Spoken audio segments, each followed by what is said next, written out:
Legal Wednesday. And look who joins us again for a Legal Wednesday. Going into the Thanksgiving weekend, it is Jeremy Rosenthal, one of our favorite attorneys, returning back to the show to talk about legal stuff. Hey, Jeremy, how you doing? Good morning. How are you guys? We're doing fine. How about you? Are you okay? Are you well caffeinated? You done your workout this morning and all that good stuff? Have you been watching me? Like, really, seriously, have you been? Yes, well caffeinated, maybe a little extra in the coffee because it's a holiday week. Maybe yes, maybe no. It's not going to show up on a test or shouldn't. By the way, there was a new study out that finds if you put maple syrup in your coffee, it's a lot healthier for you than sugar. Have you ever tried that? I've tried agave. I've tried that. I've not tried maple syrup. No, I've not. So, but maybe I need to. Is that real? Is that that's a thing? Okay. Yeah, our friends up in Canada studied it, and they found it was a little healthier. But maple syrup is from there, so maybe they're struggling with business a little bit. Who knows? Yeah, that's a little bit loaded. My take on Canada comes from South Park. Blame Canada. Good point, Jeremy. Good point.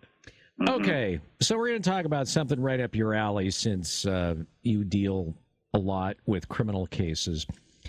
And this is the whole thing going on with the Menendez brothers.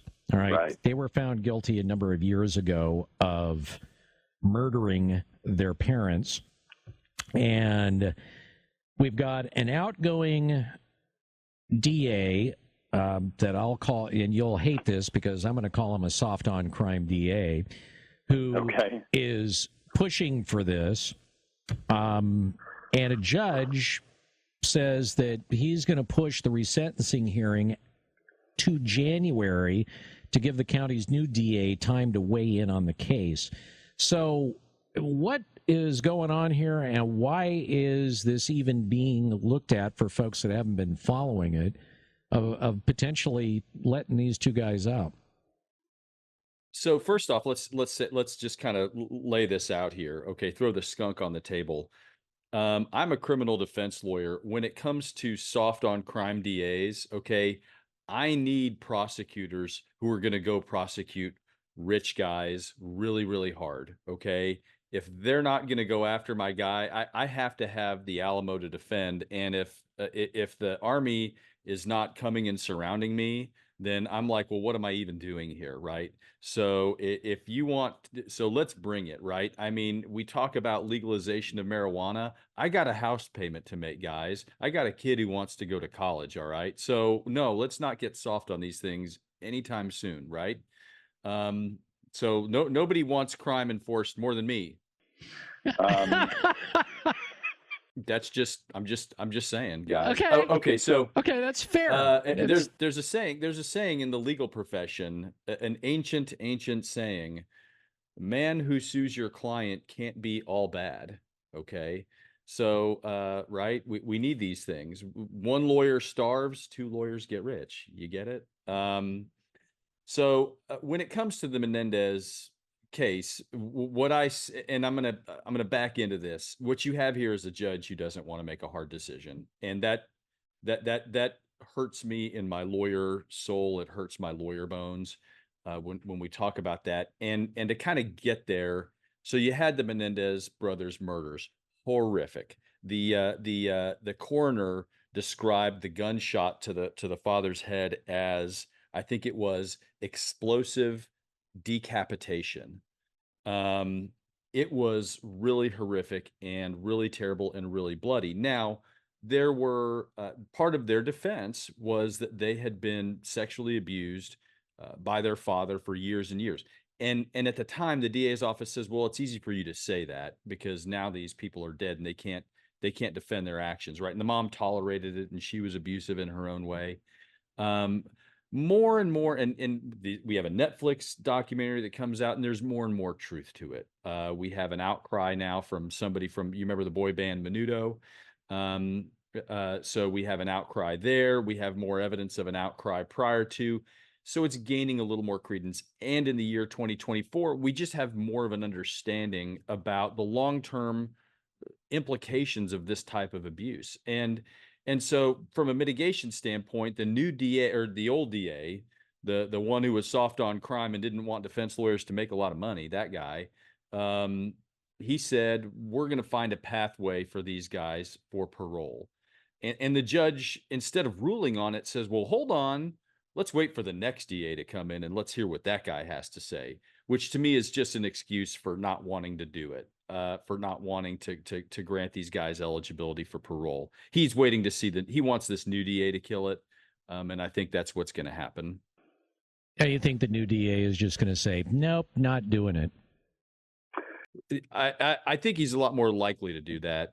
He is the new DA, again, was elected on the tough on crime platform, and a lot of folks thought that Gascon, the DA who just lost in Los Angeles, that this was a publicity stunt that with the Menendez brothers. And look, the voters spoke out there, and they got rid of him. That said, the judge still has everything he needs to grant clemency here. He just doesn't want to do it, and the judge says, well.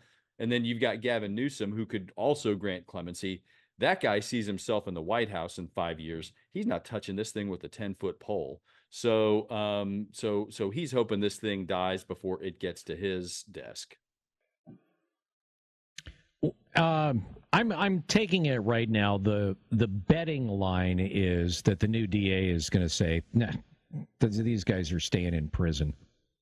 Mm-hmm. Okay. Yeah. That's what I think happens here. And look, I mean, these are really, really, really horrific murders.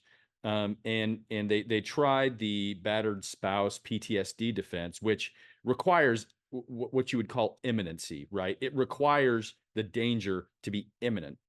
In other words, I had to act in self-defense because I was being attacked right then and there. And so the battered spouse defense has always been one of, it's almost what you would call a what's that? So, well, they call it right. The theory is self-defense. I would say it's jury nullification. In other words, these guys had it coming, which the law doesn't support that. But emotionally, if you can get a jury there, then that's how you get the jury to go for that. All right. So when does the new DA take over in January? Is it like a lot of them first or second week? Actually, he takes over on December 2nd, which is pretty quick here. Even so, the judge has kind of sat on this and has sort of run the clock out. And again, I mean, I deal with judges. I love any judge that's listening. I don't know if they're in Eugene, Oregon, what they're doing there. But if any judges are there's a lot of judges who just don't want to make a tough call, and they're politicians too. In Texas, we elect them. And look, they don't want to rock the apple cart. And maybe, the judge looks at Gascon as the canary in the coal mine and says, okay, you wanted to give these guys clemency. And look what happened to you. Right. Yeah. I'm not signing up for any of that. So, so I think that if the new DA comes out and wants, there to be a path to parole, that gives the judge a little political cover to say, okay, well, because the DA wants it, the new DA wants it, I'm okay with it. But if the new DA doesn't want it, well, then it's a moot point, because in California, the DA has to approve it. That's a prerequisite, which was already done. The judge just doesn't want to grant it. So really, we could sum up this entire discussion with 3 letters: CYA. You know what? So much of life can be defined that way. The most wise, and this is, I'm going to go off a little bit here. The most wise saying I have ever seen in my life. We have a lot of churches in Texas, a lot of really small congregations. I don't know if they do this in Oregon, but they have these little sayings that they put on the marquee on the outside. Forbidden fruit creates bad jam. I have never heard any more wisdom than that. You can define everything in life with that, right? you know? There you go. Think about that. We will. Thank you for that parting thought. We can, canoodle this over Thanksgiving dinner. Jeremy, always a pleasure to talk to you. Have a good Thanksgiving, and we'll look forward to our next chat. Got it. By the way, the Red Raiders only turned it over twice at Oklahoma State this week, but we did beat Okie Light. We have vanquished our foes. So just wanted to throw that out there. I give them a hard time, but we're going to go to some stupid bowl that's not as anywhere near as good as Oregon. Hopefully the Pop-Tart Bowl. The Pop-Tart Bowl is a good one. Yeah, sure. Is that okay? Great. The winning team gets to choose what Pop-Tart they get to eat, and the MVP actually gets to pick the flavor. So it's that's been our problem all years. We've been eating too many of the freaking Pop-Tarts. I mean, that's been our problem, guys. You guys, Oregon, they focus on football and they win. I don't know. You guys, look, man, I'm excited for the Ducks. They're going to do great. My law school is SMU. I'm not allowed to root for my law school, but SMU, those guys got a chance. I mean, so anyway. Yeah, they're at number 9 in the rankings last night, so they got a chance. Mm-hmm. Who knew that when you could start paying players oodles of money that SMU would show up out of nowhere and be good? Who knew? Yeah. All them lawyers. All right, Jeremy, happy Thanksgiving. See you guys. Bye-bye. It is News Radio 1120 KPNW.